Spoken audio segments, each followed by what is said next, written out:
عزیز دوستو، حضرت سیدنا لقمان اپنے بیٹے کو نصیحت کرتے ہیں، اور قرآن مجید نے سورہ لقمان کے اندر آپ کی ان نصیحتوں کا ذکر فرمایا ہے۔ اللہ کریم نے ارشاد فرمایا کہ حضرت لقمان ان کی جو بات انہوں نے اپنے بیٹے کے ساتھ کی، فرمایا وَلَا تُصَعِّرْ خَدَّكَ لِلنَّاسِ، اے میرے بیٹے لوگوں کے ساتھ اپنے رخ کو نہ پھیرا کر، غرور کے ساتھ اپنے لب و لہجے کو پھیر نہ لیا کر لوگوں کی طرف سے، اور وَلَا تَمْشِي فِي الْأَرْضِ مَرَحًا، اور زمین پر اکڑ اکڑ کے نہ چلا کر۔ تکبر کے ساتھ اپنے لب و لہجے کو لوگوں سے پھیر نہ لیا کر، اور زمین پر اکڑ کے بھی نہ چلا کر۔ جناب لقمان اپنے بیٹے کو نصیحت فرما رہے ہیں، اور اللہ نے اس کا ذکر قرآن مجید میں فرمایا ہے۔ اسلام ہماری تربیت کرتا ہے ہر موقع پر، اور ہمیں اسباق پڑھاتا ہے زندگی ساری گزارنے کے لیے۔ انسان کی بات کا دوسرے پر بڑا اثر ہوتا ہے، لیکن اس کی بات کے ساتھ ساتھ اس کے لہجے کا بھی بڑا اثر ہوتا ہے۔ کھانے کا بھی بڑا اثر ہے، لیکن کھانا آپ کس برتن میں رکھ کے دے رہے ہیں اس کا بھی بڑا اثر ہے۔ آپ نے کھانا کس طرح سجایا ہے، کس جگہ کسی کو بٹھایا ہے، اس کا بھی بہت زیادہ اثر ہے۔ اسلام یہ کہتا ہے کہ آپ کا جو لب و لہجہ ہے وہ ہمیشہ اچھے اخلاق والا ہونا چاہیے۔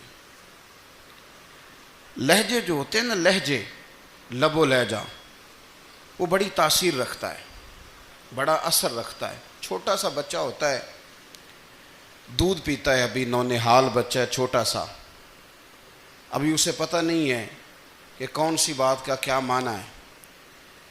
اسی بچے کے آپ نے گال پہ محبت کے ساتھ ہاتھ پھیرا تو وہ ہنس دیتا ہے، لیکن اگر آپ غصے کے ساتھ اس کی گال پہ ہاتھ لگاتے ہیں تو وہ رو دیتا ہے۔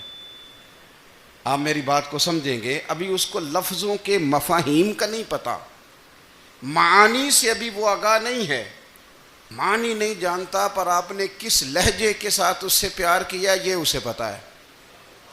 یہ جو لہجہ ہوتا ہے نا، لہجہ، اخلاق آپ کا، یہ بڑا اثر کرتا ہے۔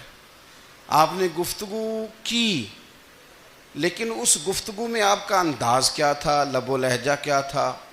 کچھ لوگ کہتے ہیں میں نے کوئی غلط بات کی ہے، بالکل ٹھیک بات کی ہے۔ بھئی آپ کی بات ٹھیک تھی، پر آپ کا انداز ٹھیک نہیں تھا۔ جہاں بات ٹھیک ہونا ضروری ہے نا، وہاں انداز ٹھیک ہونا بھی بڑا ہی ضروری ہے۔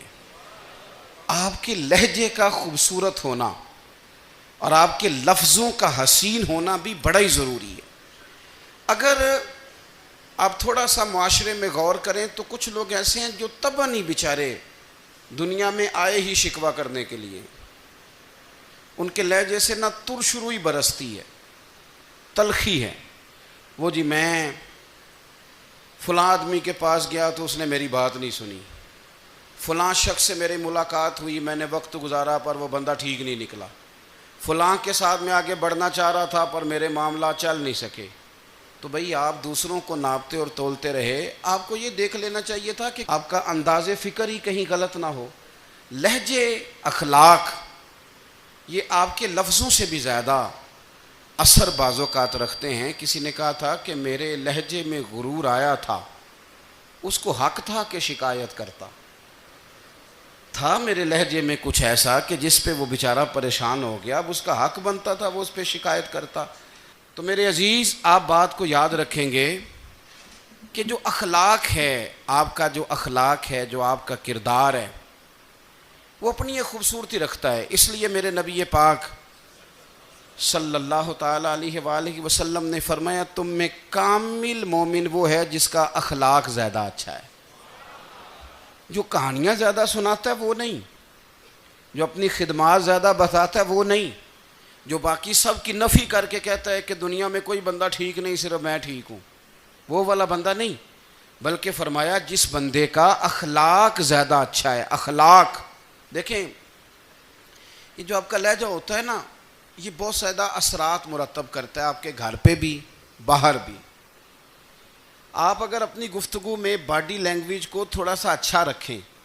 کچھ لوگ ایسے ہوتے ہیں جو بات بڑی صحیح کرتے ہیں پر کچھ زیادہ ہی باتیں کرتے ہیں, تو وہ زیادہ باتیں کرنے کی وجہ سے ان کی جو صحیح باتیں ہوتی ہیں ان کا بھی وزن خراب ہو جاتا ہے, کیونکہ وہ زیادہ باتیں کرتے ہیں, ہر وقت بولتے ہیں, ہر وقت بات کرتے ہیں. تو جب وہ ٹھیک بات بھی کر رہے ہوں تب بھی ان کی بات کا لوگ اثر قبول نہیں کرتے. لیکن اگر ان کا لہجہ باوقار ہو, بات وہ تھوڑی کریں پر جتنی کریں ذرا سونی کر کے کریں, گفتگو میں خود بخود اثر پیدا ہو جائے گا, بات اچھی لگے گی. اخلاقی رویے اگر لوگوں کے زیادہ اچھے ہو جائیں, ایک تو مسکرانے کا بل کوئی نہیں آتا, اس کے پیسے کوئی نہیں لگتے, اور یہ بھی شکر ہے ابھی تک اس پر ٹیکس بھی کوئی نہیں, یہ بھی مقام تشکر ہے. تو اگر آپ بات کریں اور اس میں تھوڑی سی مٹھاس پیدا کر لیں, آپ تھوڑی سی بات میں نا مٹھاس. میرے ایک کلاس فیلو ہیں, تو وہ تقریر کر رہے تھے اور میں سن رہا تھا, تو مجھے بعد میں کہنے لگے آپ تبصرہ کریں میں نے کیسی تقریر کی ہے. یہ ہوتا ہے نا جی, بعض اوقات دوست بیٹھتے ہیں بے تکلف تو کئی دفعہ کچھ باتیں ایسی ایک دوسرے کے ساتھ کرتے ہیں.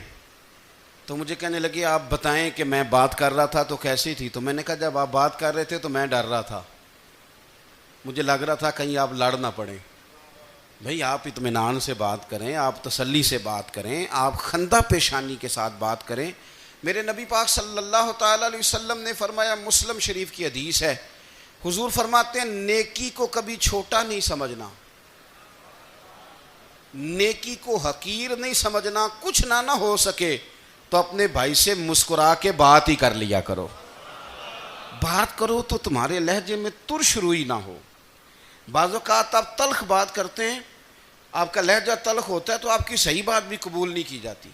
لیکن اگر آپ کے لہجے میں مسکراہٹ ہو, آپ کے لہجے کے اندر خوبصورتی ہو, تو آپ کے اپنے بھی آپ کے بیگانے بھی سب کے سب آپ کی بات کو تسلی کے ساتھ سمجھنا وہ گوارا کریں گے. اسی طریقے سے ہمارا دل کرتا ہے کہ لوگ ہماری بات سنیں, ہمارے گرویدہ ہوں, ہم جو پیغام دینا چاہتے ہیں وہ پیغام لوگ اچھے طریقے سے قبول کریں, اس پر لوگوں کی توجہ زیادہ ہو, یہ ہمارا شوق ہوتا ہے. اور دنیا میں اب تو فیمس ہونے کا شوق بڑا بڑھ گیا ہے, اب بڑا بڑھ گیا ہے. اب تو لوگوں کو نا شاید لوگ مقبولیت اسی کا نام لیتے ہیں کہ میرے اتنے لائکس ہیں, اتنے فالور ہیں, اتنے سارے لوگ ہیں تو شاید میں بڑا مقبول ہوں. یاد رکھنا قابلیت سے زیادہ قبولیت ضروری ہوتی ہے. فالور کیا کریں گے اگر رب بھی راضی نہ ہوا تو, لائکس کیا کریں گے. اگر تو قبول ہو جائے تو پھر چلو کسی لائکس کا بھی فائدہ ہے, کسی فالور کا بھی. اور اگر قبول نہ ہو تو پھر کوئی فائدہ. جنوں پریتم اپنا آنکھ ہی نہ, وہ اجے سہاگن ہو ہی نہیں. تو جب وہ قبول کر لے پھر تو بڑی بات ہے, اور اگر قبولیت نہ ہو تو پھر بڑے بڑے مجمع بھی کوئی فائدہ نہیں دیتے. ہماری خواہش ہوتی ہے کہ لوگ ہمیں جانیں, لوگ ہمیں پہچانیں, ہمارا بڑا نام ہو, ہمارا بڑا ذکر ہو, ہمارے بڑے تذکرے ہوں. تو میرے نبی پاک صلی اللہ تعالیٰ علیہ وسلم نے ارشاد فرمایا, حضرت ابو ہریرہ رضی اللہ تعالیٰ عنہ روایت کرتے ہیں, حضور فرمانے لگے تم مال کے ذریعے لوگوں کو اپنا گرویدہ نہیں بنا سکتے, پیسے دے کے لوگوں کو پیچھے نہیں لگا سکتے. کتنے کو دو گے؟ دیکھیں نا, پیسوں سے تو بندے کا لالچ شروع ہو جاتا ہے. ایک دفعہ دیں, پھر دوسری دفعہ دیں, پھر تیسری دفعہ دیں. روز دیں گے تو بندہ راضی ہوگا, اور اگر آپ نے 99 دفعہ دیا, ایک دفعہ نہیں دیا تو وہ ناراض ہو جاتا ہے. تو کتنا کو لالچ پورا کریں گے. تو حبیب پاک علیہ الصلوۃ والسلام فرمانے لگے تم پیسے دے کے لوگوں کو اپنا گرویدہ نہیں کر سکتے, ہاں خندہ پیشانی سے, حسن اخلاق سے ملو گے تو لوگ تمہارے گرویدہ ہو جائیں گے. تمہارا اخلاق, تمہاری خندہ پیشانی, تمہارا اچھا کردار, یہ لوگوں کو گرویدہ کر سکتا ہے. مال و دولت سے لوگ گرویدہ نہیں ہوتے. تو ہمارا وہ جو روزمرہ کا لوگوں کے ساتھ تعلق ہے, لب و لہجہ ہے, میں نے دیکھا ہے بہت سارے لوگ ایسے ہیں جن کے ساتھ لوگ آنا جانا ملنا بیٹھنا آہستہ آہستہ چھوڑ دیتے ہیں، اور وہ کس لیے چھوڑ دیتے ہیں؟ وہ ان کے رویے کی وجہ سے چھوڑ دیتے ہیں، ان کے انداز فکر کی وجہ سے چھوڑ دیتے ہیں، ان کے شکووں کی وجہ سے چھوڑ دیتے ہیں۔ مزاج ہوتا ہے نا ہمارا کہ ہمیں شوق ہوتا ہے تعلق زیادہ لوگوں کے ساتھ ہو، اور پھر یہ بھی شرط ہوتی ہے کہ میں جس کے پاس جاؤں وہ مجھے یہی کہے کہ تو میرے ساتھ ہی پیار کر۔ ایک صاحب مجھ سے کہنے لگے کہ یہ میں محفل کراتا ہوں، آپ بھی تشریف لائیں، اور میں 20 علماء کو بلا چکا ہوں، اور بڑے بڑے نامور نام انہوں نے میرے سامنے لیے۔ میں نے ان سے پوچھا کہ جو نام آپ نے لیے ہیں اور آپ کی تصویریں بھی ساتھ ہیں، میں الحمدللہ تسلیم کر گیا ہوں آپ کی بات کو، لیکن سوال میرا یہ تھا کہ کیا آپ نماز بھی پڑھتے ہیں؟ 21 علماء کو آپ نے بلایا یا 20 کو بلایا اور بڑے بڑوں کو بلایا، اور مجھے بھی آپ دعوت پیش کر رہے ہیں، تو نمازی بھی آپ ہیں؟ نمازی بھی ہیں؟ تو کہنے لگے آپ دعا کریں میں نماز پڑھنا شروع کر دوں۔ میں نے ان سے کہا خدا کے بندے، اب اگر تو کسی اور کو بتائے گا کہ 20 اتنے بڑے لوگوں سے میرا تعلق کر پڑتا میں نماز بھی نہیں، تو لوگ کیا سوچیں گے کہ 21 مولوی مل کے بھی ایک بندے کو نمازی نہیں بنا سکے۔ تو آپ اپنے لب و لہجے سے صرف باتوں سے گرویدہ کسی کو کر لیں گے؟ آپ یہ دیکھیں کہ اخلاق کس طرح کا ہے، لہجہ کس طرح کا ہے، آپ کے بات کرنے کا انداز کتنا حسین ہے، اس لفظ کے اندر حسن کتنا زیادہ ہے۔ نبی پاک صلی اللہ علیہ وسلم بھی تبلیغ فرماتے، ہم بھی تبلیغ کرتے ہیں۔ میں اور آپ جب تبلیغ کرتے ہیں تو اس تبلیغ کے اندر شکوہ ہوتا ہے اور تنقید ہوتی ہے، اور بعض جگہ میں نے یہ بھی دیکھا ہے کہ طنز ہوتا ہے، طنز۔ ہم دوسرے کو دین کی دعوت رہے ہیں، لیکن ہمارے لب و لہجے سے طنز اور تش روئی چھلکتی ہے۔ تو دولت کے پیچھے لگ گیا ہے، تو بالکل جاہل ہے، تو بالکل تیرے خاندان میں سے بھی کوئی نہیں ادھر آتا۔ آپ طنز کر رہے ہیں، آپ دعوت دین نہیں دے رہے۔ دعوت دین تو گلدستے میں رکھ کے پیش کی جاتی ہے، اس کی تو ایک خوبصورتی ہے، اس کا تو ایک حسن ہے، اس کی تو اپنی ایک جاذبیت ہے، اس کی اپنی ایک نورانیت ہے۔ صحابہ کرام علیہم رضوان فرماتے ہیں کہ حضرت سعد بن معاذ رضی اللہ تعالیٰ عنہ کا جنازہ تھا، اللہ کے پیارے محبوب صلی اللہ تعالیٰ علیہ وسلم نے جنازے کی امامت فرمائی، اور جنازے کی امامت کے بعد ابھی نہ قبر کے تیار ہونے میں کچھ ٹائم باقی تھا، تو حضور زمین پہ تشریف فرما ہوئے، لوگ قبر کی تیاری میں ہیں۔ بعض اوقات ہوتا ہے نا ابھی قبر نہیں تیار ہوئی، تو کہتے ہیں کہ لکڑی کے ساتھ حضور نے زمین کریدنی شروع کر دی، اور دیر تک حضور نے چہرہ نور کو زمین کی طرف جھکائے رکھا، گویا زمین شرف دیدار حاصل کرتی رہی۔ دیر تک چہرہ نور جھکا رہا زمین کی جانب، حضور نے رخ نور کو پھیر لیا۔ صحابہ کہتے ہیں کہ ہم نہ بڑے، جب حضور ہمارے قریب ہوتے تھے تو ہمارا خیال ہوتا تھا کہ رحمت کی برکھا ہے، اپنے اپنے حصے کا کرم اڈیل لے اپنے اوپر۔ فرماتے ہیں منتظر تھے کہ حضور کب ہماری طرف رخ انور پھیریں اور ہم کریم سے کوئی بات سن سکیں۔ ارشاد فرماتے ہیں کہ ہم بڑے شدید منتظر تھے، دیر کے بعد نبی پاک علیہ الصلوۃ والسلام نے چہرہ انور اٹھایا، دیر کے بعد چہرہ انور اٹھایا۔ یہ دیکھیں تبلیغ ہو رہی ہے، اور جب حضور نے چہرہ انور اٹھایا تو آنکھوں میں آنسو تھے، رو رہے تھے، اور 3 دفعہ حضور نے فرمایا، چونکہ قبر تیار ہو رہی تھی، 3 دفعہ نبی کریم نے فرمایا لوگو قبر آخرت کی منزلوں میں سے پہلی منزل ہے، اس کی تیاری کر لو، اس کی تیاری کر لو، اس کی تیاری کر لو۔ 3 دفعہ حضور نے یہ جملے دہرائے۔ کیوں؟ ایک میں تبلیغ کرتا ہوں پر اس میں نہ درد ہے، نہ رونا ہے، نہ وہ لب و لہجہ ہے۔ ایک حضور دعوت دے رہے ہیں قبر کی تیاری کی، لیکن اس میں آنسو ہیں، اس میں خاص رغبت ہے غلاموں کے لیے۔ تو اپنی زندگی کے اندر جو ہمارا انداز تکلم ہے، ہمارا انداز گفتگو ہے، میں کہا کرتا ہوں کہ ہم نا دین کے لیے جب کلام کر رہے ہوتے ہیں تو شدت ہوتی ہے ہمارے جملوں کے اندر، بعض مقامات شدت کے ہوتے ہیں۔ آپ جہاد کی بات کر رہے ہیں، ناموس رسالت کی بات کر رہے ہیں، تو کسی جگہ آپ کے لب و لہجے کے اندر شدت کا ہو جانا برا نہیں ہے، بلکہ وہ اچھا ہے۔ لیکن میرے عزیز ہر وقت ہی کچھ لوگ تلخ ہیں، انہیں کسی وقت بھی آپ ان سے ملاقات کر لیں وہ لوگ آپ کو پریشان ہی نظر آئیں گے۔ حضرت سیدنا عبداللہ ابن عمر رضی اللہ تعالیٰ عنہ روایت کرتے ہیں کہ نبی پاک صلی اللہ تعالیٰ علیہ وآلہ وسلم نے ارشاد فرمایا کہ جنت میں ایسے بھی کمرے ہوں گے، جنت میں کچھ ایسے کمرے، کچھ ایسے مکانات بھی ہوں گے کہ باہر کھڑے ہوں گے تو اندر نظر آئے گا، اور اندر کھڑے ہوں گے تو باہر نظر آئے گا۔ یعنی ایک تو تم آئینے لگاتے ہو نا، وہ دیواریں اتنی شفاف ہوں گی کہ اندر باہر سے ان کا حسن دکھائی دے گا۔ حضرت سیدنا مالک اشعری رضی اللہ تعالیٰ عنہ بیٹھے تھے، کہتے ہیں میں نے فوراً عرض کی حضور وہ ملیں گے کس کو؟ وہ جو اتنے حسین گھر ہوں گے کہ دیواریں ہی شیشے کی محسوس ہوں گی، اندر باہر سے حسن کے جلوے دکھائی دیں گے، حضور وہ ملیں گے کسے؟ تو اللہ کے پیارے محبوب علیہ السلام نے فرمایا وہ اس کو ملیں گے جو گفتگو اچھی کرے گا، جو گفتگو اچھی کرے گا، لب و لہجہ اخلاق والا ہوگا، گفتگو اچھی کرے گا، لوگوں کو کھانا کھلائے گا، اور جب لوگ سو رہے ہوں گے تو وہ اٹھ کے اپنے رب کی عبادت کرے گا۔ اس شخص کو وہ مکانات ملیں گے جن کی دیواریں آئینے کی مانند ہوں گی، جن کا حسن تازہ ہوگا، جن کو اللہ تبارک و تعالیٰ نے اپنے فضل سے مزین کیا ہوگا، سنوارا ہوگا۔ ہم اگر تھوڑی سی توجہ کریں نا تو کئی دفعہ وقت گزر جاتا ہے، لہجہ نہیں بھولتا، لہجہ یاد رہتا ہے۔ آپ تو 2 منٹ کے لیے غصے میں تھے نا، تو آپ نے کوئی بات کر دی کسی غریب کو، کسی شخص کو،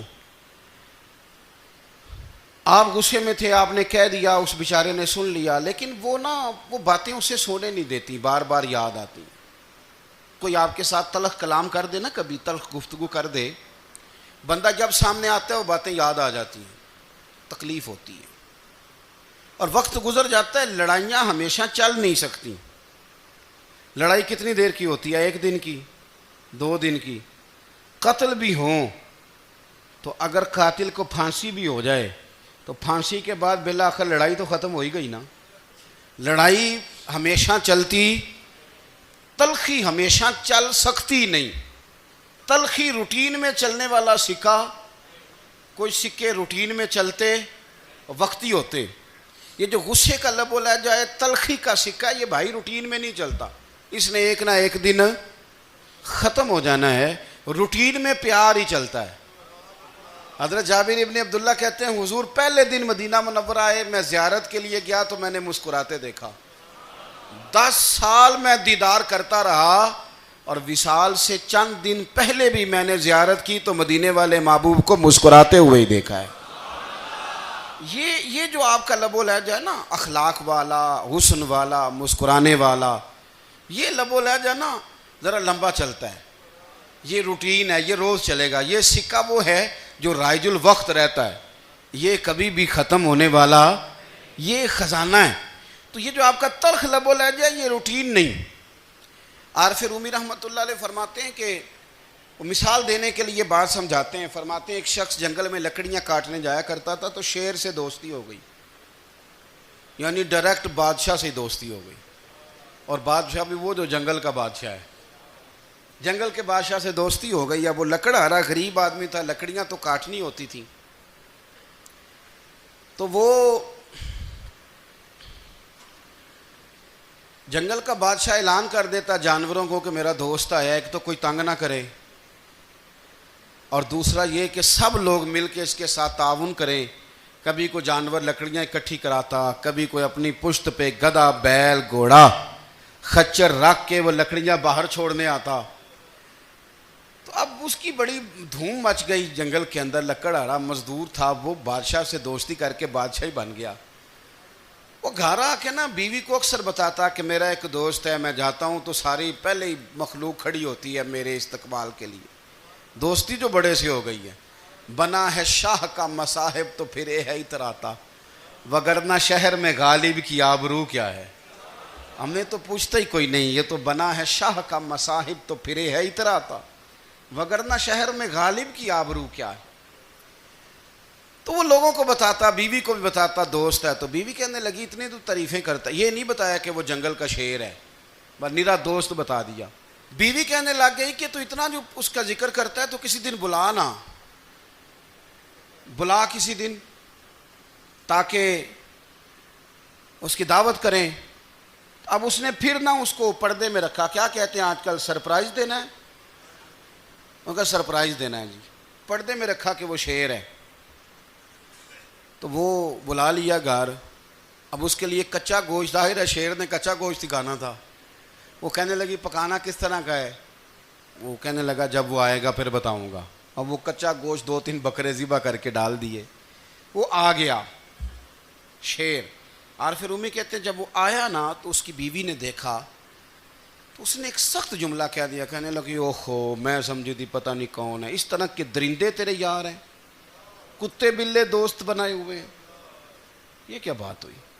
خیر وہ شیر نے سن لیا، گوشت کھایا، وہ چلا گیا. اگلے دن لکڑ ہارا لکڑیاں کاٹنے گیا تو شیر نے ملاقات کرتے ہی لکڑ ہارے سے کہا کہ یہ نا کلہاڑی اٹھا اور میری پشت پہ نا ایک زخم کر دے.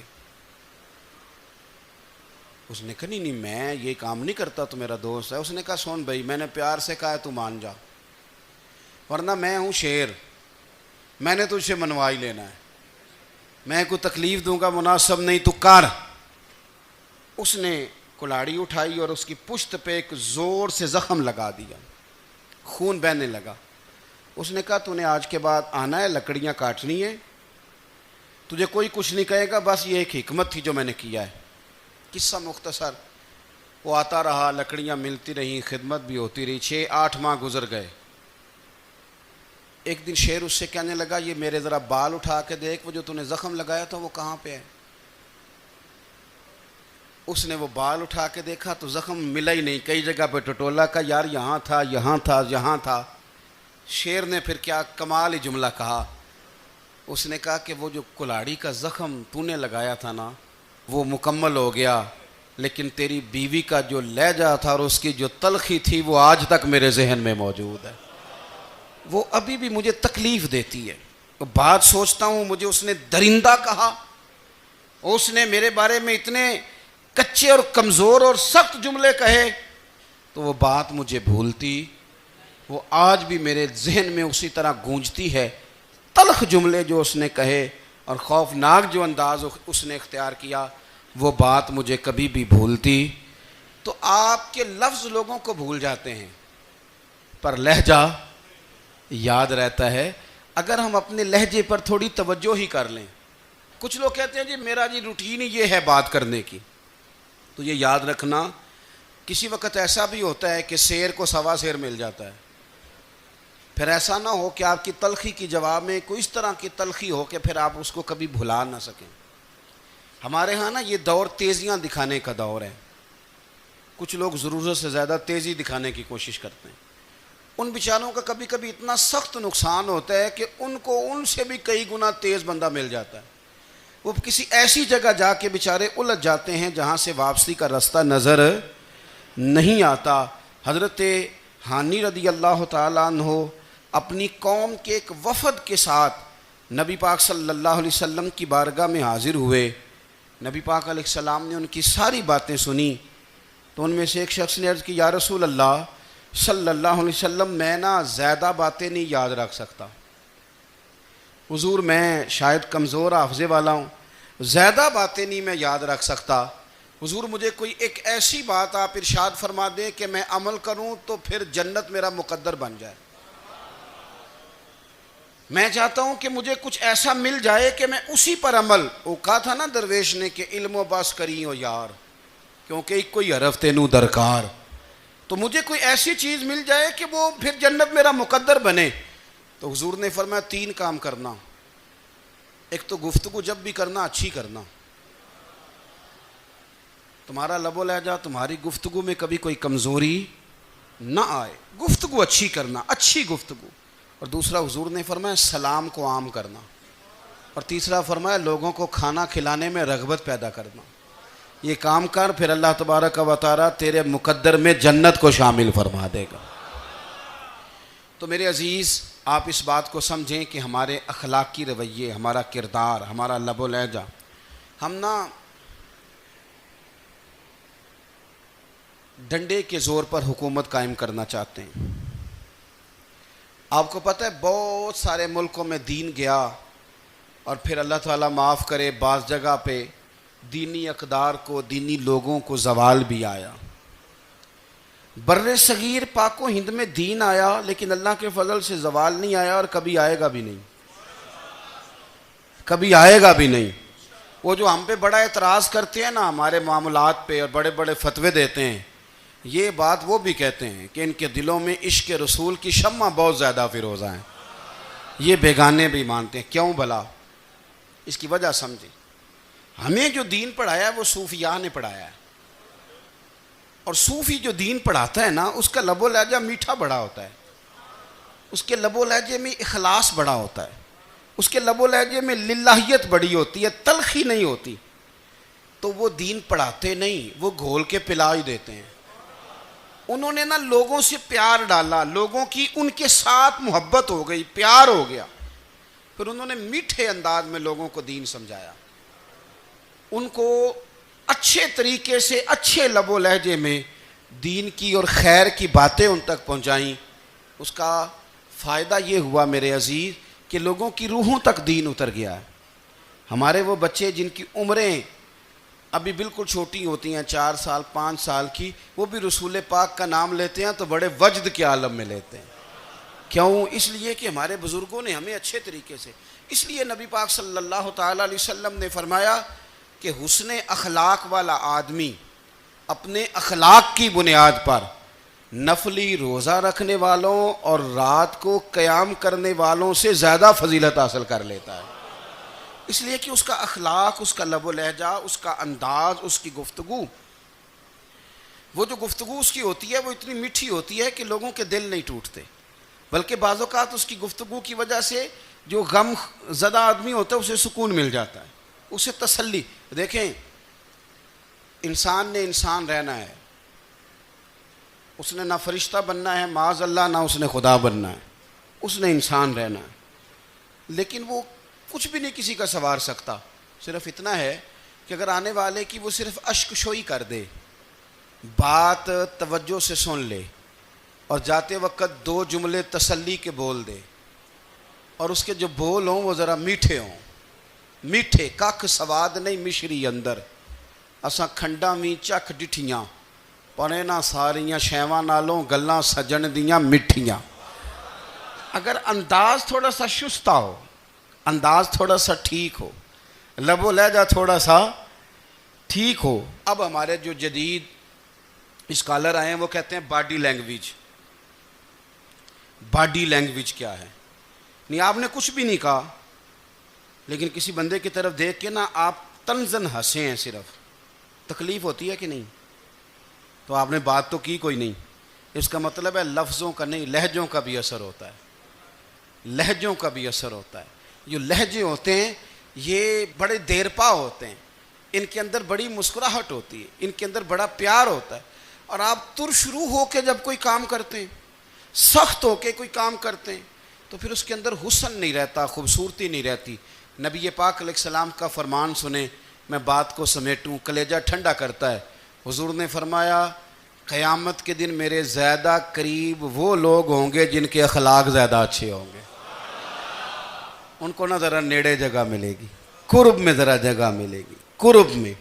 اساں جے ہاں گناہیاں دا جدوں اعمال نامہ پھرول ہوئے، ذرے ذرے نے سامنے آ جانے، جو جو منہ تھی بولیا بول ہوئے، اساں کول حضور دے بیٹھ رہنے، لکھ عمل ترکڑی تول ہوئے، او دے کولوں کی رب نے حساب لینا جیڑا بیٹھا ہی محمد دے کول ہوئے،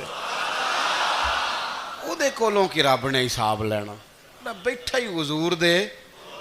تو نبی پاک نے فرمایا بیٹھ جاؤ گے میرے قریب، پر شرط ہے اخلاق اچھا ہونا چاہیے، تمہارا لب و لہجہ شستہ ہونا چاہیے، جگہ نیڑے مل جائے گی، نیڑے جگہ مل جائے گی، پر پہلے آنے والوں کو نہیں۔ کوئی کہے میں پہلے گیا ہوں تو مل گئی، نہ اسے ملے گی جس کا اخلاق اچھا ہے، جس کا لب و لہجہ ٹھیک ہے، جس کا انداز فکر اچھا ہے۔ اور ان کا جواب پتھر سے دینا بھی چھوڑ دیں، بس تھوڑا سا اپنے سٹائل میں نرمی لائیں، انداز میں نرمی لائیں۔ کئی دفعہ آپ صحیح بات بھی کرتے ہیں لیکن وہ لہجہ ٹھیک نہیں نہ ہوتا، تو صحیح بات بھی قابل قبول نہیں ہوتی۔ ویسے ایک بات عرض کروں، اگر روز کی بنیادوں پہ جس طرح تھوڑی سی واک کرتے ہیں تو روز کرنی پڑتی ہے نا، روز کرنی پڑتی ہے، تو کوئی بھی آپ ڈاکٹر کے پاس جاتے ہیں تو وہ دوائی بتائے تو روز کھانی پڑتی ہے، پرہیز بتائے تو روز کرنا پڑتا ہے، تو تھوڑا سا نا لب و لہجے پہ بھی توجہ دیں۔ جس طرح منہ روز دھوتے ہیں نا، دھونا ہی پڑتا ہے، تو اسی طرح اگر تھوڑا سا لہجہ بھی دھونا شروع کر دینا۔ یہ جو لوگ آپ سے تھوڑا تھوڑا شکوہ کرتے ہیں، تو اس نے کہا تھا کہ میرے لہجے میں غرور آیا تھا، اس کا حق تھا کہ وہ شکایت کرتا، تو کہیں تو ایسا ہے نا، کہیں تو کوئی تو بات بہو نے غلط کی ہے نا کہ ساس رو رہی ہے، کچھ تو ساس نے ایسا کہا ہے نا کہ بہو بیچاری کپڑے باندھ کے بچوں سمیت کہتی ہے گزارا نہیں ہوتا، کچھ تو ایسا بھائی آپ نے کہا ہے نا کہ کسی شخص کے من پسند روٹی پکی ہے پر وہ بیچارہ 3 دن سے کھا نہیں سکا، کوئی تو بات ایسی ہوئی ہے نا کہ سامنے والا تڑپ کے رویا ہے اور ہنسنا بھول گیا ہے، کچھ تو آپ نے کہا ہے نا، کچھ تو آپ نے کہا ہے نا کہ ایک آدمی تیار ہو گیا ہے کہ اب اس محلے میں رہوں گا ہی نہیں، کچھ تو ایسا ہوا ہے نا کہ لوگ پردیسی ہونے لگ گئے ہیں، کچھ تو ایسا ہوا ہے نا کہ سالوں بسنے والوں نے علاقے چھوڑ دیے ہیں، کچھ تو ہم ایسا تلخ کرتے ہیں کہ ہمارے اپنے پھر ٹھان لیتے ہیں کہ بس بھائی آج کے بعد تجھ سے ملنا نہیں۔ اس کا مطلب یہ ہے کہ تھوڑی دیر کا صرف لب و لہجے کا سخت ہونا اگر ہم ٹھیک کر لیں تو ہو سکتا ہے ہمارے دائیں بائیں والے بہت سارے لوگ سکھ میں آ جائیں، پیار میں آ جائیں، ان کو تھوڑا اطمینان ہونے لگ جائے، اپنے لہجوں پر، اپنے اٹھنے بیٹھنے پر، میل ملاپ پر تھوڑی توجہ دیں، تھوڑا سا خیال کریں۔ اللہ تعالیٰ نے قرآن مجید کے اندر ارشاد فرمایا کہ شہر رمضان الذی انزل فیہ القرآن، فرمایا رمضان کا وہ بابرکت مہینہ ہے جس میں ہم نے قرآن مجید نازل فرمایا ہے۔ میری بڑی آپ سے مؤدبانہ عرض ہے کہ ظاہر ہے مسجد کا بہت احترام ہے، یہ دوست جو ٹھیک کرا رہے ہیں نا سب کو یہ کبھی چھوڑ دینا سارا کام، اطمینان سے بیٹھیں جی، ماشاءاللہ اللہ کا گھر ہے، پیار سے بیٹھے سارے، آپ سب اطمینان سے بس اپنی اپنی جگہ، کوئی کسی کو اگر درست کرنا بھی چھوڑ دیں تو آپ کا اللہ تعالیٰ آپ کو صلہ عطا فرمائے۔ اللہ کے گھر کا احترام زیادہ ہے، پیر مولوی تو آتے جاتے ہی رہتے ہیں، تو آپ اگر تھوڑا خاموشی اختیار کریں گے تو میں بات کر سکوں گا۔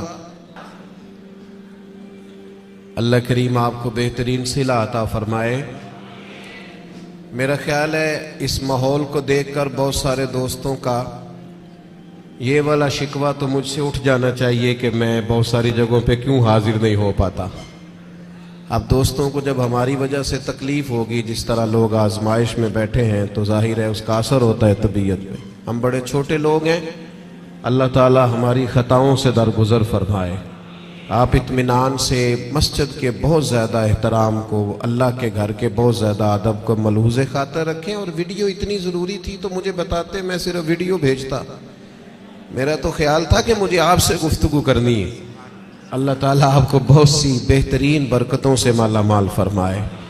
اللہ تعالیٰ کوئی ایسی بات مجھ سے ہو جائے جو درست نہیں ہے تو اللہ تعالیٰ میری اصلاح بھی کرے اور مجھے معاف بھی فرمائے۔ 2-4 باتیں عرض کرنی ہے، آپ لوگ محبت سے خاموشی سے اگر سماعت فرمائیں۔ مجھے اندازہ ہے کہ لوگ زیادہ ہیں تو ان کو دقت ہو رہی ہے بیٹھنے میں اور آزمائش میں ہے، لیکن بہرحال آپ جب جتنی محبت سے بیٹھیں گے اس کا زیادہ اجر ملے گا آپ کو۔ تو رمضان شریف کے تعلق سے چند ایک گزارشات آپ کی خدمت میں عرض کرنی ہے۔ اللہ کریم نے ارشاد فرمایا کہ رمضان وہ بابرکت والا مہینہ ہے جس میں ہم نے قرآن مجید نازل فرمایا ہے۔ میں یہاں آیا تو یہاں میرے لیے خیر کے جملے کہے گئے، اچھے لفظوں سے میرا استقبال کیا گیا، تو ظاہر ہے جو یہاں دوست بات کر رہے تھے وہ معتبر آدمی تھے، اچھے آدمی ہوں گے، تو آپ یقیناً یہ کہتے ہوں گے کہ ہمارے مولانا نے جس کے لیے اعلان جمعے میں کیا ہے اور کتنے سارے لوگ جس کو سننے کے لیے آئے ہیں شاید بڑا آدمی ہو۔ کوئی کسی کے لیے جب استقبالیہ کہتا ہے، اچھے جملے کہتا ہے، تو اس بندے کا اپنا قد کتنا بڑا ہوتا ہے، لوگ آنے والی شخصیت کو بھی اسی میں تولتے ہیں۔ اور جناب ہمارے استاد کہہ رہے تھے کہ فلاں آدمی کی بات سننی ہے، وہ ہمارے فلاں بزرگ نے فرمایا کہ فلاں کی بات سننی ہے، اس سے بہت اچھے، بہت گہرے، بہت مؤثر اثرات پیدا ہوتے ہیں۔ یعنی ایک نقیب محفل اٹھ کر اعلان کریں تو بھی بڑی بات ہے، لیکن اگر وہاں کوئی عالم بیٹھے ہوں، وہ مائک لے لے کے میں دعوت دیتا ہوں فلاں آدمی کو، اس کا اور گہرا اور عمدہ اور زیادہ اثر ہوگا۔ مثال دی ہے، بات سمجھ میں آ جائے۔ رمضان شریف وہ برکت والا مہینہ ہے جس کے آنے سے قبل خود رسول کریم علیہ السلام نے خطبہ ارشاد فرمایا ہے۔ بخاری میں، مسلم میں، مشکات میں حضرت سلمان فارسی رضی اللہ تعالیٰ عنہ کی روایت موجود ہے۔ فرماتے ہیں نبی کریم علیہ السلام نے شعبان کے آخری دن اور رمضان سے ایک دن قبل ہمیں باقاعدہ خطبہ دیا، باقاعدہ۔ اور کریم محبوب علیہ السلام نے ہمیں رمضان المبارک کے فضائل سنائے۔ اگر ہم صرف اسی بات کو پیش نظر رکھیں نا کہ رمضان وہ مقدس مہینہ ہے جس کے آنے سے قبل محبوب خطبہ استقبالیہ ارشاد فرماتے ہیں، حضور فضائل بیان کرتے ہیں، ذہن سازی کرتے ہیں، لوگوں کو تیار کرتے ہیں کہ رمضان شریف آ رہا ہے۔ اور اللہ کے حبیب علیہ السلام نے اس خطبے میں ارشاد فرمایا، لوگوں تم پر ایک برکت والا مہینہ سایہ فگن ہونے والا ہے، اور وہ مہینہ ایسا سعادت والا ہے، ایسا برکت والا ہے کہ فرمائے اس میں تم اگر نفل پڑھو گے تو اللہ فرض کے برابر اجر عطا فرمائے گا، اور اگر تم اس کے اندر فرض ادا کرو گے تو اللہ 70 گنا تمہیں اجر عطا فرمائے گا۔ اب بات کو سمجھیں، رکھتے اتنی ہیں فرضوں کی، لیکن اس کا ثواب بڑھ گیا ہے۔ اوقات وہی ہیں نماز کے، لیکن ان کا ثواب بڑھ گیا ہے۔ اس کے لیے جو ضروریات ہیں، جو شرائط ہیں، جو فرائض ہیں، جو واجبات ہیں، جو سنن ہیں، وہ اتنی ہیں، لیکن اس کا اجر بڑھ گیا ہے۔ کیوں؟ اس لیے کہ رمضان المبارک میں اللہ تعالیٰ اپنے بندوں پر رحمت بہت فرماتا ہے، اللہ کی رضا ہے، اس کا فضل ہے۔ ذالک فضل اللہ یؤتیہ من یشاء، اور اللہ جسے چاہے اپنا فضل عطا کرے۔ محض اللہ کا فضل ہے کہ اس نے نوافل کا ثواب فرائض کے مطابق برابر کر دیا، اور فرائض 70 گنا بڑھا دیے۔ اب سمجھنے کی بات ہے، سمجھنے کی، کہ کسی شخص کو کسی چیز پر زیادہ نفع مل رہا ہو تو وہ توجہ کرتا ہے، وہ پھر باقی کاموں پر وقت نہیں لگاتا۔ وہ کہتا ہے چونکہ مجھے اب اس کام میں زیادہ، آپ 3 4 5 بزنس کرتے ہو تو جو بزنس آپ کو زیادہ نفع دے رہا ہو، جو زیادہ منافع بخش ہو، آپ اس کو زیادہ وقت دیتے ہیں، اور جس میں ذرا کم آمدن ہو آپ کہتے ہیں یار یہ ثانوی حیثیت کا کام ہے۔ اس کو کیا کرتے ہیں لوگ دوسرے یا تیسرے درجے پہ رکھتے ہیں، نفع بخش کام نہیں چھوڑتے، خود جا کے اس کاروبار پہ بیٹھتے ہیں جس کا نفع زیادہ ہو۔ اللہ کے حبیب صلی اللہ تعالی علیہ وسلم نے اپنی زبانیں فیض ترجمان سے خود رمضان کے فضائل بیان کیے اور بتایا کہ یہ تمہارے لیے نفع بخش اور سعادت افروز لمحات ہیں، اور عبادت پر ثواب بڑھ رہا ہے۔ کرنا کیا ہے کہ باقی کاموں کو ثانوی حیثیت دینی ہے، اور رمضان کی برکات کو ذرا پہلے درجے پہ رکھنا۔ ہمارے ہاں یہ ہوتا ہے کہ سارے کام ہی رمضان میں ہوتے ہیں، کپڑے بھی رمضان میں خرید لیں، درزی کے پاس بھی رمضان میں جانا ہے، جوتے خریدنے بھی رمضانوں میں جانا ہے۔ صحابہ کرام علیہم رضوان اللہ کے حبیب علیہ السلام کی مزاج کو بخوبی جانتے تھے۔ حضور کا باقاعدہ خطبہ دینا رمضان کی فضیلت میں، اور باقاعدہ اللہ کے محبوب علیہ السلام کا صحابہ کی توجہ مبذول کرانا، تو وہ سمجھ گئے۔ اب احوال میں لکھا ہے صحابہ کے کہ وہ کیا کرتے، اپنے سارے کام شعبان میں ختم کر لیتے، لین دین کا حساب بھی شعبان میں کر لیتے، اور جب رمضان آتا تو پھر وہ سارا وقت عبادت کو دیتے۔ پھر وہ سارے اوقات مرتب کرتے کہ وہ اپنا وقت اللہ تعالیٰ کی یاد میں گزاریں گے، نوافل میں گزاریں گے، عبادات میں گزاریں گے، اعتکاف میں گزاریں گے۔ کرنے کا کام یہ ہے کہ ہم ذہنی طور پر تیار ہوں، ہمارا مزاج بنے۔ توجہ ہے آپ کی میری بات پر؟ آپ زیادہ غور فرمائیے کیا عرض کر رہا ہوں۔ فرمایا کہ وہ اپنے سارے کاموں کو پہلے سمیٹ لیتے اور رمضان میں ان کی پوری توجہات، اللہ کرے آپ کی بھی توجہ ساری میری بات پہ ہو جائے، آمین تو کہہ دے۔ ایسا نہ ہو جب تک آپ انتظام مکمل کریں تب تک ہم چھٹی لے لیں آپ سے۔ اللہ تعالیٰ آپ کو برکات عطا فرمائے۔ آپ زیادہ غور کریں، ماشاءاللہ انتظام اچھا ہے آپ کا، اور آپ زیادہ پریشان نہ ہو۔ میں چھوٹا آدمی ہوں، شروع میں کہہ چکا ہوں، آپ سے اللہ رسول کی بات کرنے آیا ہوں۔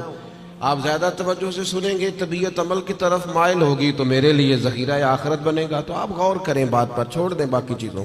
اللہ تعالیٰ آپ کو برکات عطا فرمائے، آمین تو کہہ دے۔ ہماری طرف دیکھیں پھر ادھر دیکھ رہے ہیں، کمال ہو گئی۔ اللہ تعالیٰ آپ کو جزائے خیر عطا فرمائے، برکت۔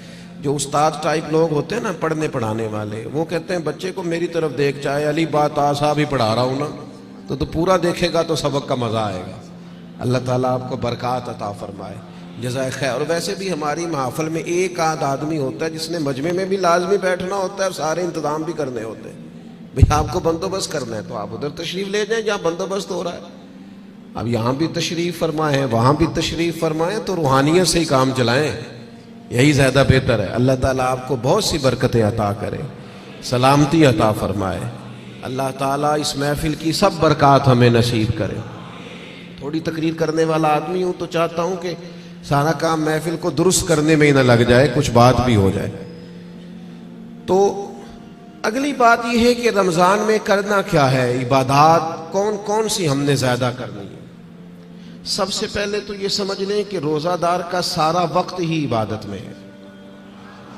اسے کہا گیا ہے کہ روزہ تیرے لیے ڈھال ہے۔ روزہ رکھنا بھی ہے، رکھنے کے بھی فضائل ہیں۔ محبوب فرماتے ہیں اللہ تعالیٰ اور اس کے فرشتے سحری کھانے والوں پر رحمتوں کا نزول فرماتے ہیں۔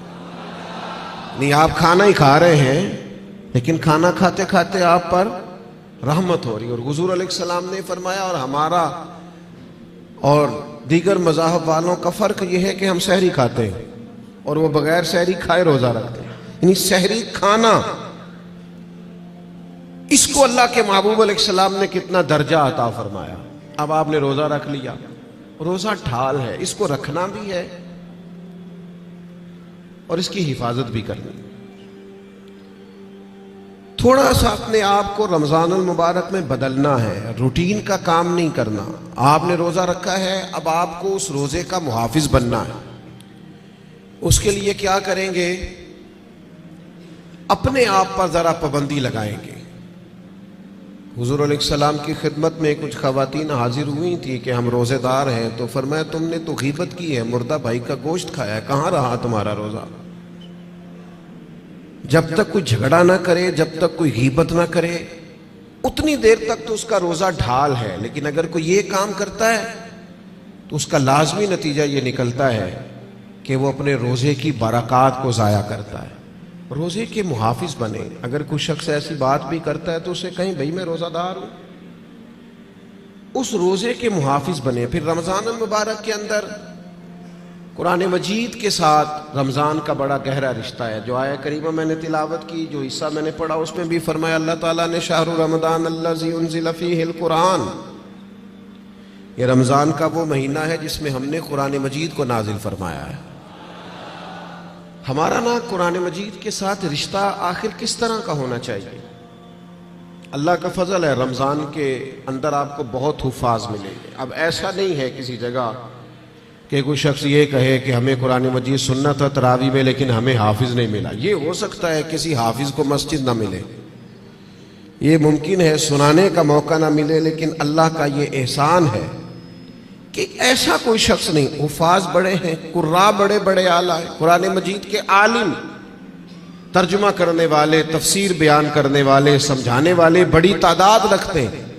لیکن ہمیں ضرورت کن لوگوں کی ہے؟ ہمیں ضرورت ہے قرآن مجید کے عشاق کی، جو عشق کرے قرآن مجید سے. رکے بھیجتے ہو نا نعت خانوں کو، بہت اچھی بات، فلاں نعت سنائیں، بہت اعلیٰ بات. ایک آدھ رکا کبھی بھیجا کرو نا، آج بڑا دل کر رہا ہے سورہ رحمان سنائیں. ایک آدھ رکا روانہ کرو نا اسٹیج کی جانب. کبھی جب قاری صاحب تلاوت کر رہے ہوں تو انہیں کہا بہت دل کر رہا ہے آج آپ نا ہمارے سامنے سورۃ الحجرات کی تلاوت کریں. یہ رکے بھی تو ہونے چاہیے نا. نبی کریم علیہ السلام کی خدمت میں عرض کیا گیا یا رسول اللہ یہ فلاں شخص ہے نماز میں سورہ اخلاص بہت کثرت سے پڑھتے ہیں. تو محبوب نے بلا کے پوچھا آپ کو اور صورتیں نہیں آتی؟ انہوں نے کہا حضور آتی ہیں، پر سورہ اخلاص میں اللہ کی شانوں کا بیان ہے، مجھے پیاری بڑی لگتی. تو کریم نے فرمایا تم اس سے محبت کرتے ہو، امید ہے جنت میں بھی تمہیں ساتھ لے جائے گا. کسی ایک سورت سے بھی تو پیار کرے نا بھائی. وہ جو سورہ ملک پڑھتے تھے اور پھر قبر سے بھی ان کے سورہ ملک پڑھنے کی آواز ہی آ رہی، تو یہ والا پیار بھی تو کرے نا آپ. قرآن مجید کے ساتھ دلچسپیاں ہو، ذوق. امام شافعی رحمۃ اللہ علیہ فرماتے ہیں کسی شخص نے پورا قرآن مجید نہ بھی سمجھا ہو تو اگر وہ صرف سورہ عصر کو سمجھ لے، انتہائی جامع، انتہائی مختصر، اور دین کا پورا مفہوم سورہ عصر میں بیان ہوا، اگر وہ صرف سورہ عصر سمجھ لے تو اس نے دین کے سارے مفہوم کو سمجھ لیا ہے. اور صحابہ کا اتنا مضبوط مزاج تھا ان باتوں پر کہ جب وہ کسی سے ملاقات کرتے السلام علیکم ہوتی تو اتنی دیر تک جدا نہیں ہوتے تھے جب تک سورہ عصر کی تلاوت نہیں کر لیتے تھے. ہمیں قرآن مجید سے عشق کرنا چاہیے. کہہ رہے ہوتے ہیں ہمارے نقیب صاحب بھی اور نعت خان صاحب بھی سارا قرآن مجید ہی حضور کی تعریف ہے، سارا قرآن پاک کی نبی کریم کی نعت ہے. تو بھائی اگر سارا قرآن مجید حضور کی نعت ہے تو چند آیات پڑھ دیں آپ، پھر مہربانی کریں، پھر آپ سنا دیں. سنا پھر بھی آپ اشعار ہی رہے ہیں، اور وہ بھی ایسے لوگوں کے جن کا پتہ ہی نہیں ہے کہ ان کو شعر کہنا بھی آتا ہے کہ نہیں. قرآن مجید سے دلچسپی پیدا کریں. حضرت ابو موسیٰ اشعری رضی اللہ تعالیٰ عنہ خوبصورت قرآن مجید پڑھتے تھے.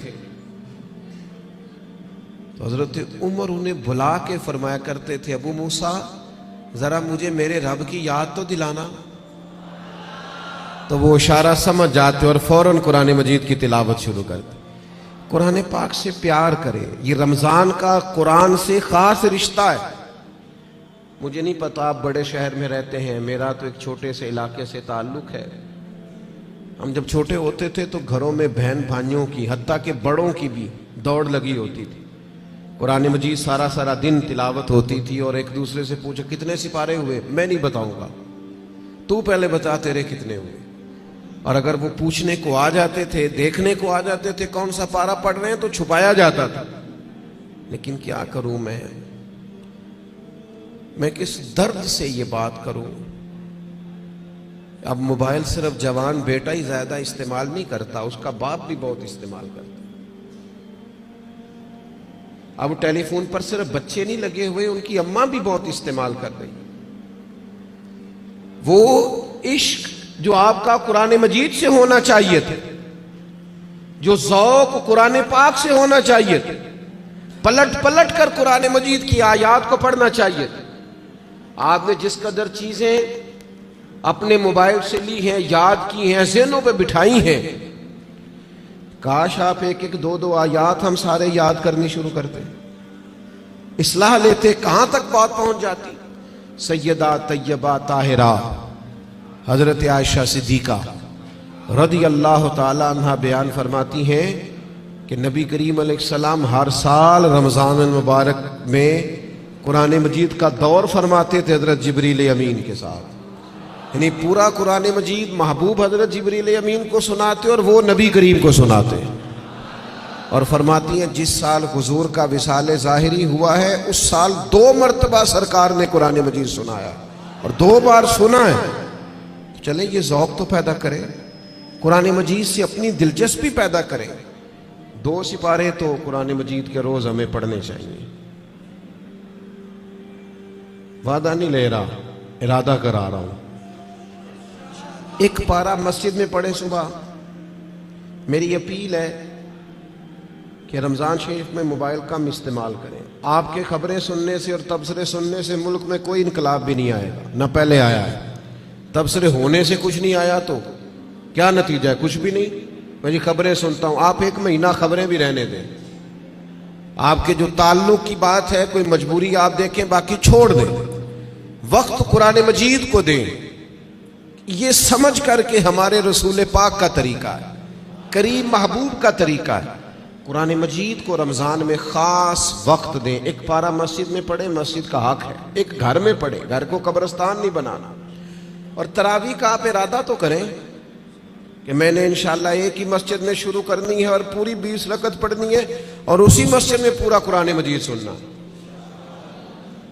صرف ایک کام کیجئے گا، بیچ میں چھٹی نہ کیجئے گا.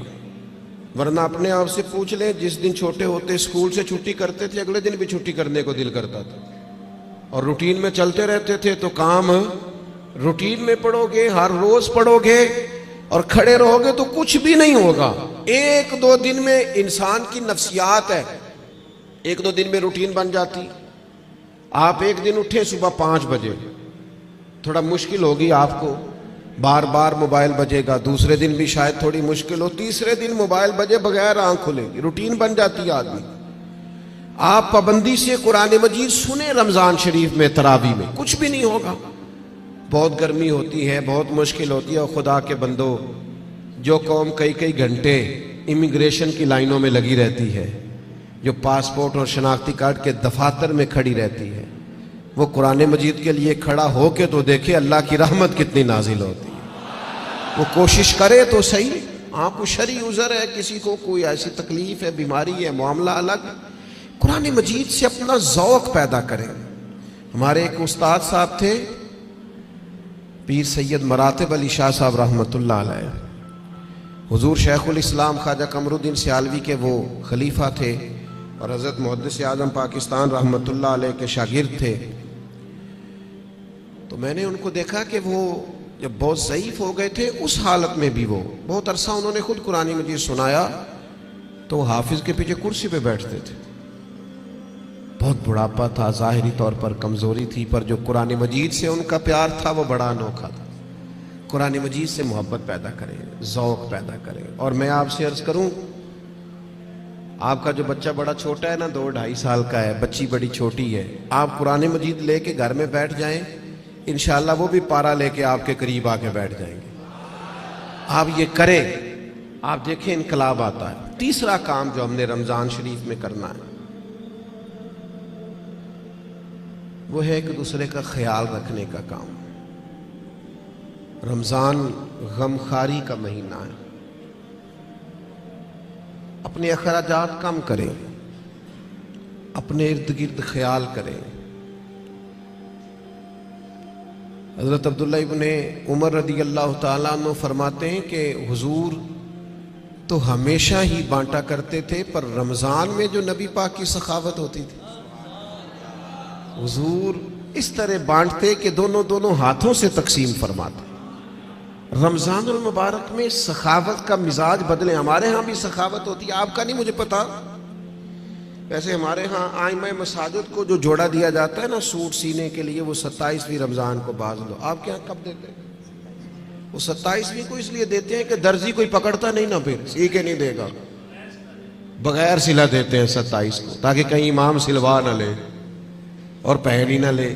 اب کون درزی پکڑے گا؟ آپ نے کہیں راشن دینا ہے یا کسی کو تحفہ دینا ہے تو وہ آپ رمضان سے پہلے دیں، اور علماء سے تصدیق کرا لینا. رمضان کی نیت کر کے رمضان سے پہلے بھی دے دو گے تو رمضان جتنا ہی اللہ اجر عطا فرمائے گا. اللہ کے بندے قبل از وقت کسی کو دیں اور مہربانی کریں. لوگوں کو لائنوں میں لگانے کا شوق نکال دیں طبیعت سے. جب رب نے ہمیں دیا تھا تو لائنوں میں کھڑا کر کے نہیں دیا تھا. یہ کیوں شوق پیدا ہو گیا؟ پتہ ہے مومن کی عزت کتنی ہے؟ اللہ کے حبیب علیہ السلام نے فرمایا مومن کی عزت اللہ کی بارگاہ میں بیت اللہ سے بھی زیادہ ہے. ترمذی میں حدیث. شوق آ گیا لوگوں کو لائنوں میں کھڑا کر کے دیتے ہیں. آپ کو پتہ ہے، اور جس طرح الیکشن کے دنوں میں لسٹیں بنتی ہے نا کس کا ووٹ کہاں ہے، اس طرح غریبوں کی لسٹیں بھی پہلے سے بنائی جا سکتی ہیں کہ کون ضرورت مند ہے، اور ایک جگہ پہ بیٹھ کر ہی بن جاتی ہیں، سب ہو جاتا ہے اگر کرنا ہو۔ میرے عزیز، لوگوں کو دیا جائے، اور دیکھنا، یاد رکھنا، اگر رمضان میں بھی کوئی کریانے والے کے پاس کھڑا ہو کے کہہ رہا ہونا کہ یار بس 2 دن اور نکالو، میں تمہارا قرض چکاتا ہوں، تو پھر میرا خیال ہے کہ ہمیں اپنی افطاریاں اور سیاسی افطاریاں تھوڑی بند کر لینی چاہیے۔ پھر ہمیں غور کر لینا چاہیے کہ رمضان شریف میں بھی لوگ گزارشات پیش کر رہے ہیں۔ خدا کے بندو، اس تفریق سے ہم کب نکلیں گے کہ بس ہمیں لوگوں کو خیرات ہی دینی ہے؟ آپ لوگوں کے دکھوں کا مداوع کریں، آپ تعلیم کو عام کریں، روزگار کو عام کریں، اور آپ لوگوں کی ضروریات کی کفالت کریں۔ ایک شخص صرف دے اور ایک آدمی کو دے، لیکن اس کی ضروریات کا خیال کریں۔ اس طرح کا رویہ کہ مجھے 100 جگہ پہ دینا۔ حضرت عمر بن عبدالعزیز کے زمانے میں ایک شخص کو زکوٰۃ لگتی تھی، اتنے لوگوں نے زکوٰۃ دی، اس نے کاروبار کیا کہ اگلے سال وہ خود زکوٰۃ دے رہا تھا۔ لیکن وہ ہم تو لوگوں کو اس طرح کا رویہ رکھتے ہیں کہ بس ٹھیک ہے، یہ کام چلتا ہی رہنا چاہیے۔ تو آپ اپنی طبیعت میں رمضان میں سخاوت کا مزاج پیدا کریں اور اپنے ارد گرد ڈھونڈیں۔ حضرت امام زین العابدین رضی اللہ تعالیٰ عنہ کسی شخص کو کچھ دینے لگے تو زمین پہ رکھ کے چلے گئے، اور پھر آواز دی، وہ میں نے کچھ آپ کے لیے تحفہ رکھا ہے فلان جگہ، اٹھا لیجئے گا۔ تو کسی نے کہا حضور آپ نے نیچے رکھا ہے، دے دیتے۔ فرمانے لگے لیتے وقت وہ آنکھیں بھی نیچی کرتا، اس کی زبان پر شکریہ کے الفاظ بھی لڑکھڑاتے ہوئے آتے، اور وہ مجھے محسن جان کر اپنے مزاج میں تھوڑا کمزوری بھی محسوس کرتا، تو میں جلدی سے اس لیے آ گیا ہوں کہ کہیں اس کو نظریں نہ جھکانی پڑے، اللہ کی رضا کے لیے دیا ہے۔ ہمارے حضرت فرمایا کرتے تھے کسی غریب کی بیٹی کی شادی کراؤ تو پھر خود اس شادی میں نہ جانا، اس لیے کہ وہ تو پھر بیچارہ تمہارے آگے پیچھے پھرتا رہے گا، نظریں جھکائے پھرے گا، تم نے تعاون کر دیا، اب گھر رہو۔ چوتھا کام جو ہم نے رمضان میں بہت زیادہ کرنا ہے وہ دعائیں مانگنے کا ہے۔ دعا مومن کا ہتھیار ہے۔ کچھ لوگ کہتے ہیں دعا سے کیا ہوتا ہے؟ میں نے کہا اگر رسول رحمت دعا مانگے نا تو اللہ حضرت عمر جیسے لوگوں کو دین میں داخل کر دیتا ہے۔ کو دعا کی طاقت کا ہی نہیں پتا؟ دعا تو ہتھیار ہے مومن کا، دعا سے انقلاب آ جاتا ہے، کایا پلٹ جاتی ہے۔ دعا کرو کوئی دعا دینے والا ملے، دعا کرو کوئی پچھلے سحر اٹھ کر دعا دے، کوئی بیٹھا ہوا مجھے دور دعا دیتا ہے، میں ڈوبتا ہوں پر سمندر اچھال دیتا ہے۔ اللہ کرے کوئی دعاؤں میں یاد رکھے، دعائیں مانگیں اور دوسروں کے لیے زیادہ مانگیں۔ آپ نے زیادہ غور کیا ہے، میں سمجھ گیا ہوں کہ دوسروں کے لیے ہی مانگیں، یہ بڑا مشکل کام ہوتا ہے، لیکن آپ دوسروں کے لیے مانگیں۔ حدیث میں فرمایا جو دعا تم کسی کے لیے مانگتے ہو اللہ پہلے تمہیں عطا فرماتا ہے۔ آپ مانگیں گے تو وہ تو کرم ہوگا، اپنے لیے بھی مانگیں پر دوسروں کے لیے بھی مانگیں۔ دل بڑا زخمی ہے، طبیعت بڑی بے چین ہو جاتی ہے جب فلسطین کے لوگوں کی تکلیف دیکھتے ہیں۔ ہم نہ خبروں میں تھوڑے دن رہنے والے لوگ ہیں، ہمارا مزاج ہے جو خبر چل گئی اس کے پیچھے ہو لیے۔ جن علاقوں میں سیلاب آیا تھا وہ سارے لوگ اپنے اپنے گھروں میں سیٹ ہو گئے، کاروبار چل گئے، لیکن خبریں ختم ہو گئی ہیں نا تو ہم بھی چپ کر گئے۔ فلسطین کی چند دن خبریں ذرا زیادہ تھیں تو ہم بھی ذرا زیادہ بات کر رہے تھے، اب وہ خبریں ختم ہو گئی، جنگ تو ختم نہیں ہوئی، تکلیف تو ختم نہیں ہوئی۔ خدا کے بندوں جو زخم لگے تھے وہ تو نہیں بھرے، آنسو تو اپنی جگہ پہ ہیں، درد تو اپنی جگہ پہ، لیکن ہم خاموش ہیں۔ ہمارے وہی سٹیٹس ہے، وہی آنا جانا، وہی پھرتیاں ہیں، وہی کھانا پینا ہے، ہمیں کسی سے کیا لگے الا ماشاء۔ اپنے مسلمان بھائیوں کا درد سمجھو، اپنی تجوریاں بھرتے جانا اور کسی کا خیال ہی نہ کرنا، اس کا معنی یہ ہے کہ دل سخت ہو گیا۔ اللہ کے پیارے حبیب علیہ السلام سے ایک شخص نے پوچھا تو حضور دل سخت ہو گیا، فرمایا کوئی یتیم ملے نا اس کے سر پہ ہاتھ پھیرا کر، اللہ تیرے دل کو نرمی عطا کر دے گا۔ ان پر دیکھیں، میں بات سمیٹنے لگا ہوں۔ 5واں کام جو رمضان شریف میں ہم نے کرنا ہے وہ ہے محاسبہ۔ ہمیں سوچنے کا وقت ملے گا، ہم روزے سے ہوں گے، بیٹھنے کا موقع۔ ہمارے صوفیہ ایک مراقبہ کراتے ہیں۔ اب تو خیر ہم جو صوفیہ کی جماعت ہیں ہمیں بھی طرز کا نہیں پتا کہ صوفیہ کا اصل طریقہ کیا ہے۔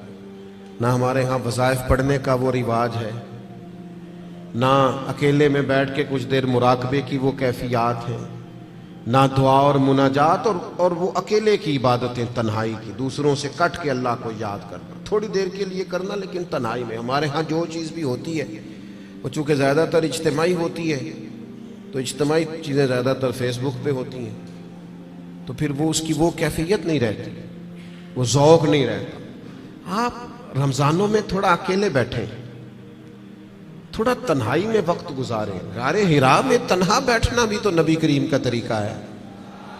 غار ثور میں 3 دن سب سے کٹ کے اسلام رہبانیت کی نفی کرتا ہے، لیکن کچھ دیر کے لیے خلوت کرنا، اکیلے میں بیٹھنا، تھوڑی دیر اپنے آپ سے گفتگو کرنا، ڈھونڈتا پھرتا ہوں اے اقبال اپنے آپ کو، آپ ہی گویا مسافر آپ ہی منزل ہوں میں۔ زمانہ بیت گیا، ہم نے اپنے آپ سے بات ہی نہیں کی۔ اپنے آپ کو بھی تو کٹہرے میں لانا ہے نا، اپنے آپ سے بھی تو کئی سوال پوچھنے والے ہیں نا، اپنے آپ سے بھی تو بات کرنی ہے نا کہ میاں تیرے اوپر اللہ کی نعمتیں کتنی ہیں اور تیری محنت کتنی ہے، حساب دے۔ اللہ کے انعام کتنے ہیں اور جواب میں تیرا شکر کتنا ہے، حساب دے۔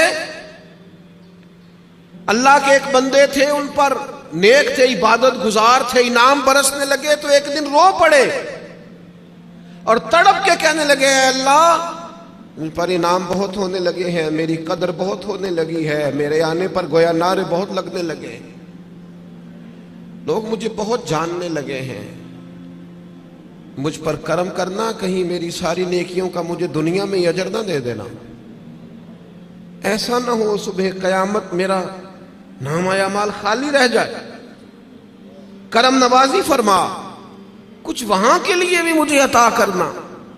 میرے عزیز، رمضان آپ کو موقع دے گا کچھ تنہائی میں بیٹھے، اپنے مالک کے حضور حاضر ہوں۔ سحری کے لیے جب اٹھے نا تو 20 منٹ پہلے اٹھیں، پھر وضو بنائیں، پھر تہجد کی نماز پڑھیں۔ بڑی پسند ہے رسول پاک کو تہجد کی نماز، حضور بڑے ذوق سے اٹھتے۔ آپ اکیلے ہوں اپنے گھر میں پڑھیں، اس عبادت کے بعد اللہ کے حضور حاضر ہوں، اپنے لیے امت کے لیے کشکول طلب دراز کریں، لیکن اپنا محاسبہ کریں۔ ساری زندگی دوسروں کا حساب کیا ہے۔ وہ حضرت موسیٰ کلیم علیہ السلام نے ایک بہت نیک آدمی سے کہا، بہت نیک آدمی سے، کہ آپ بتائیے بستی میں سب سے گناہگار کون ہے؟ تو اس نیک آدمی نے اپنے گلے میں رسی ڈالی اور حضرت کلیم کے ہاتھ میں تھما کے عرض کرنے لگے حضور کچھ لوگوں کا مجھے خیال تھا کہ شاید ان میں کچھ غلطیاں ہوں، پر ان کی غلطیوں کا مجھے صرف شک تھا، اپنی غلطیوں کا تو مجھے یقین ہے نا، تو مجھے طے ہے نا میں نے کی ہے، تو میں ہوں سب سے بڑا گناہگار۔ تو آپ فرمانے لگے پتہ تمہیں درجہ کیوں ملا؟ یہ تمہاری جو عاجزی ہے اسی نے تمہیں درجات عطا کی۔ اپنے آپ سے تو مدتوں ہو گئے ہم نے اپنے آپ سے کبھی بات ہی نہیں کی، ہم تو دوسروں کی تربیت اور اصلاح کر رہے ہیں، اپنے آپ سے تو کبھی گفتگو ہی نہیں کی۔ کچھ وقت اپنے آپ کو دیں، اپنے ساتھ کلام کریں۔ بزرگوں کے طریقے تھے کہ وہ کچھ لمحے رات کو تنہائی کرتے، اللہ کے حضور حاضر ہوتے، وقت بتاتے۔ ہم سارے اب مجالس کے، محافل کے، آنے جانے کے، اٹھنے بیٹھنے کے قائل ہیں، اکیلے آئے ہیں دنیا میں، جب جانا ہے تو پھر اکیلے جانا ہے۔ قبر سے لے کر قیامت کے قائم ہونے تک تنہا رہنا ہے، تو تھوڑی سی تنہائی تھوڑی دیر کے لیے کرنا شروع کریں نا اللہ کی بارگاہ میں۔ تو یہ 5 باتیں آپ کی خدمت میں نے رمضان کے تعلق سے عرض کی ہے. ایک گزارش میری آپ سے اور ہے بات ختم کرتے ہوئے، یقیناً آپ توجہ کریں گے. اپنی زندگی سے تنقید بہت زیادہ نکال دیں. ہماری نہ کچھ آنکھیں زیادہ کھل گئی ہیں جو زیادہ ہی تنقید. اللہ کے بندے ہیں ہم سارے، اس قدر زیادہ میں تنقید سننے لگا. اصلاح کرنا، میں ابھی حرم شریف گیا تھا، میں نے واپس آ کے بھی دوستوں سے کہا، وہاں بھی کچھ دوست کہتے ہیں وہ دیکھو وہ کیا کر رہا ہے. میں نے کہا یار تیرا کیا خیال ہے جو بڑے نکمے تھے وہ بلا لیے گئے؟ یہاں تو جو بڑے مقبول ہوتے ہیں ان کو حاضری کے موقع ملتے ہیں. ہر جگہ غلطیاں ہی ڈھونڈتے ہو، صرف گفتگو کے موضوعات ہی تلاش کرتے ہو. اللہ کے بندوں کی خوبیاں بھی تو دیکھو نا. کم از کم ایک ماہ ایسا ضرور گزارے جس میں صرف خیر تلاش کریں، اچھائیاں تلاش کریں، تھوڑی دیر کے لیے صرف نظر کریں لوگوں کی جو اعمال کی غلطیاں ہیں. عقیدہ تو چلو ایک بنیادی چیز ہے. تو میں عرض کروں گا تنقید والی زندگی اور ہر وقت کمزوریاں ڈسکس کرنا، ہر وقت. آپ کو پتہ ہے سیدہ عائشہ صدیقہ فرماتی ہیں حضور کی طبیعت کے مطابق اگر کبھی کھانا نہ ہوتا تو چھوڑ دیتے، لیکن کبھی اس میں سے نقص تو جو رمضان میں بھی جھگڑے ہی کرے اور نقص ہی بیان کرے اور ہر جگہ کے بیان کرے تو اس نے فلسفہ کیا سمجھا. تو یہ 5 چیزیں جو میں نے آپ کی خدمت میں رکھی ہیں، میں امید کرتا ہوں آپ اس پر توجہ کریں گے. عزیز دوستو، تصوف، طریقت، درویشی، سادگی، صوفی، ان کی ایک تشریح تو وہ ہے جو خود صوفیاء بیان فرماتے ہیں، ایک تشریح وہ ہے جو ان الفاظ کے معنی پر گفتگو کرنے والے بیان کرتے ہیں، اور ایک رب کے بندوں کی تعریف وہ ہے جو رب نے خود بیان فرمائی. ارشاد فرمایا 2 چیزیں، 2 صورتیں اللہ نے اپنے بندوں کی قرآن مجید میں بیان فرمائی. ایک ان کا دن بیان کیا، ان کی زندگی بیان کی، ان کی صبحیں بیان کی، اور ایک ان کی راتیں بیان کی. ان کا دن کس طرح کا ہوتا ہے، وقت کس طرح گزارتے ہیں. جو اللہ کی محبت میں نبی پاک علیہ السلام کے دروازے کے گدا ہو جاتے ہیں وہ دن کیسے گزارتے ہیں. فرمایا وعباد الرحمن الذین یمشون علی الارض ہونا.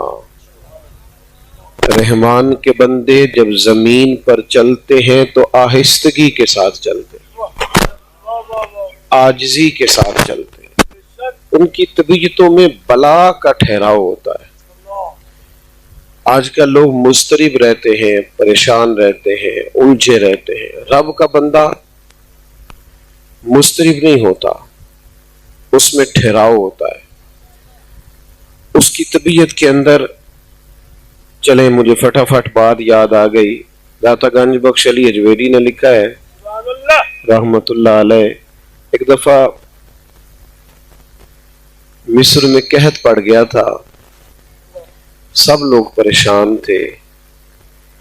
ایک درویش تھیلا لے کے بازار سے سودا لینے آیا بھی بڑا ٹہلتا ٹہلتا، سودا بھی خوش خریدا، واپس بھی نکلا تو ہنستے ہوئے. تو اب سارے لوگ پریشان ہوں تو ایک بندہ ہنسے تو ذرا عجیب لگتا ہے. تو کچھ لوگوں نے اس سے کہا کہ تجھے کس بات کی خوشیاں چڑھی ہوئی ہیں جب قحط پڑا ہوا ہے، سب لوگ پریشان ہیں اور تو اتنا ٹہلتا مچلتا آ رہا ہے جا رہا ہے. تو وہ کہنے لگا تم پریشان ہوں گے، جس آقا کا میں غلام ہوں نا، اس نے اپنے بھڑولے گندم کے ٹائم سے بھر لیے تھے. ہمارے گھر کے اندر سارا کچھ موجود ہے، لہذا ہمیں فکر کوئی نہیں. داتا گنج بخش علی اجویری فرماتے ہیں یہ جو کہا نا لا خوف علیہم ولا هم یحزنون، اللہ کے بندوں کو غم اور خوف کوئی نہیں. اس کی وجہ یہ ہے انہیں پتہ ہے رب کے خزانے بھرے ہوئے، مالک کے بھرے ہوئے خزانے ہیں. وہ جب چاہے گا اپنے بندوں کے لیے وَيَرْزُقْهُ مِنْ حَيْثُ لَا يَحْتَسِبْ، جب دے گا بے حساب عطا کر دے گا، وہاں سے دے گا گمان بھی نہیں ہوگا. رحمان کے بندے زمین پر عاجزی سے چلتے ہیں، ان کی طبیعتوں میں ٹھہراؤ ہوتا ہے. ان کا دن اس طرح کا ہوتا ہے کہ وہ زیادہ الجھتے نہیں، جاہلوں سے بحثیں نہیں کرتے، بلکہ وَإِذَا خَاطَبَهُمُ الْجَاهِلُونَ قَالُوا سَلَامًا، اگر جاہل ان سے بحث کریں تو وہ سلام کر کے گزر جاتے ہیں۔ ان کا دن یہ ہے کہ ان کی طبیعت میں عاجزی ہے۔ میں اور آپ بے چینیاں، بے قراریاں، جلد بازیاں، الجھے ہوئے، بار بار صبح کچھ سوچتے ہیں، دوپہر پروگرام اور بنا لیتے ہیں، شام کو ارادہ پھر بدل جاتا ہے۔ رب کے بندے یقین کامل والے، ان کے عقیدے پختہ، نظریات پر پورے طور پر قائم، دو چیزیں ایسی ہوتی ہیں جو انسان کو نا مطمئن کرتی ہیں۔ ایک، اگر اس کے پاس جائز پیسہ ہو اور وسیع ہو تو بندہ مطمئن رہتا ہے، اور دوسرا، اگر اس کے پاس علم ہو تو علم بندے میں ٹھہراؤ پیدا کرتا ہے۔ اللہ کے بندوں میں آپ کو پتہ ہے یہ جو اللہ والوں کے پاس بیٹھ کر لوگ اللہ والے ہو جاتے تھے، اس کی وجہ یہ تھی کہ وہ یقین والوں کے پاس بیٹھتے تھے تو انہیں یقین نصیب ہوتا تھا۔ ہاں ہم بیٹھتے ہیں بے یقین۔ وہ خواجہ نظام الدین صاحب محبوب الہی رحمت اللہ علیہ کا ایک مرید آ گیا تو اس نے آ کے کہا حضور لوگ تنگ بڑا کرتے ہیں، رشتہ دار بھی، دوست بھی، یہ سارے کہتے ہیں آج کل اپنے مشائخ، تو کوئی نسخہ بتائیں۔ تو حضرت خواجہ صاحب فرمانے لگے نسخہ ایک ہی ہے، محبت کرنی شروع کر دے۔ تو اس نے بھی وہی کہا جو آپ صاحب اور میں کہتے ہیں نا، اس نے کہا جی میں تو بڑی کرتا ہوں، پر سامنے والے اس کا جواب ٹھیک۔ تو خواجہ صاحب رحمت اللہ علیہ مسکرائے۔ اللہ والوں کی طبیعتوں میں ٹھہراؤ ہوتا ہے، وہ اپنی رائے بار بار بدلتے، بولیے رائے بار بار بدلتے، جو کہہ دیا سو کہہ دیا۔ کہا میں محبت کرتا ہوں پر وہ پھر بھی مجھے تنگ کرتے ہیں، تو خواجہ صاحب فرمانے لگے پتر نسخہ یہی ہے، کرنا پیار ہی ہے، اگر ایک دو خوراک سے فرق نہ پڑا تو خوراکیں بڑھا دینا، محبت میں اضافہ کر دینا، عقیدت میں اضافہ۔ آپ کی طبیعت میں ٹھہراؤ آئے، آپ جہاں ہو نا پھر وہاں تھوڑا سا بے یقین باتیں کرتے ہیں لوگ، کمزور باتیں کرتے ہیں، ٹھہراؤ نہیں، بردباری نہیں، حلم نہیں۔ رب کے بندوں میں بلا کی بردباری۔ ہمارے ہاں جو جس کی نئی بات سنتے ہیں ہم اس کے پیچھے لگ جاتے ہیں، جس نے نئی کہانی چھیڑ دی ہم بھی اس کے، جن نے لایا گلی اودنا لی چلی۔ او بھائی تو تھوڑا ٹھہراؤ پیدا کر، تیرا اپنا ایک نظریہ ہے، تیرا اپنا ایک مزاج ہے۔ وہ جی فلانے نے نئی تحقیق کی ہے، حضرت مجدد الفسانی کے بعد نئی تحقیق کی ضرورت نہیں، اعلیٰ حضرت بریلوی کے بعد نئی تحقیق کی ضرورت نہیں۔ تیرے غلاموں کا نقش قدم ہے راہ نجات، وہ کیا بھٹک سکے جو یہ سراغ لے کے چلے۔ میں علم پڑھنے کی ممانت نہیں کر رہا، میں تحقیق کی میں کہتا ہوں عقائد کے باب میں جو انہوں نے لکھ دیا ہے وہ کافی اور شافی ہے ہمارے لیے، تحقیق کے نام پر تخریب کرنے کی ضرورت نہیں ہے۔ بھائی آپ کہیں کھڑے ہوں، آپ میں بردباری ہو، آپ میں علم ہو، آپ میں تقوی ہو، آپ کے مزاج کے اندر خوبصورتی ہو، آپ نبی کریم علیہ السلام کی خدمت میں ایک شخص نے آ کے کہا یا رسول اللہ صلی اللہ تعالی علیہ وسلم میرے بھائی کا پیٹ خراب ہو گیا، دست آتے ہیں۔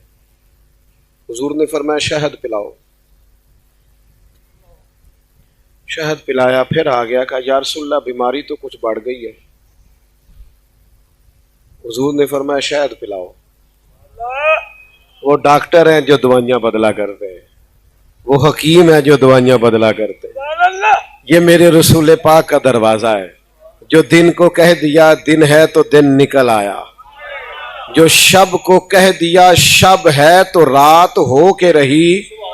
خدا نے ان کی زبان کو وہ اختیار دیا جو نکلی منہ سے ان کے وہ بات ہو کے رہی۔ اور اعلیٰ حضرت فرماتے وہ زبان جس کو سب کن کی کنجی کہیں، اس کی نافذ حکومت پہ لاکھوں سلام۔ اور ایک درویش نے کہا تھا بھائی اسی سادے بندے ہاں، سانو تے اتنا پتہ ہے ساڈے نبی دی زبان ساڈے واسطے قرآن، ساڈے نبی دی زبان ساڈے واسطے قرآن۔ یا رسول اللہ دست بڑھ گئے، فرمایا شہد پلا، پھر آ گیا تیسری دفعہ حضور دست بڑھ گئے، حضور نے فرمایا شہد پلا. انہوں نے پھر کہا حضور وہ تو اس کے تو پیچس بڑھ گئے.